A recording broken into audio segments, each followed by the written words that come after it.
in ka badan 50 qoys ayaa ka barakacay halka loo yaqaan hanta dheer ee degmada Daynile kadib dagaal waa berigii saakalkaasi ka dhacay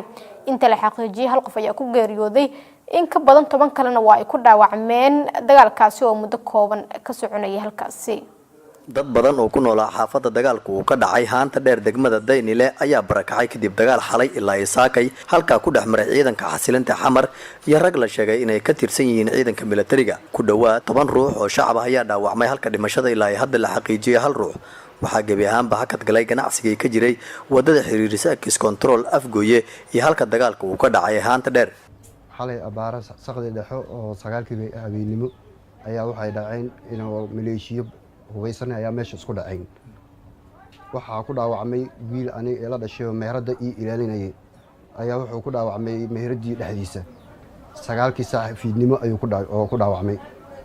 maadaama abaaro ku dhaawacmay markaas wuxuu soo telefoon gareeyay anuu guriga jiifo walaal waa dhaawacan uu yiri hadaan u soo cararay ciidana ayaa iridii hortaagan waa u soo gali waayay kadibna ciidankii leer bay nagu ifiyeen waan ka cararay dib dambaadana xabada dhanka laga soo riday dhanka haanta dheer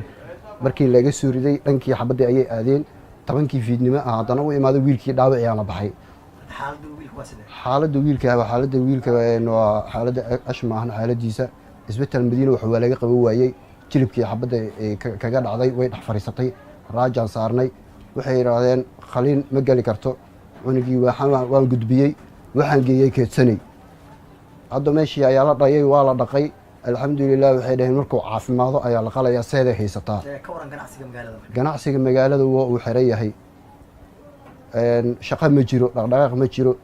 awalba ayadoo meesha nafna aanu ku hii saraakiisha ammaanka ciidanka militariga oo halka gaaray ayaan wali wax waraa ka soo saarin jawiga guud ee halka dagaalku uu ka dhacay ayaa ah mid ka duwan sidii hore waxaa jira dad kale oo ku haray xaafadahooda kuwaas oo wali muujinaya cabsi ah in mar kale dagaal halka uu ka dhaco maxamed cabdi goobjoog muqdisho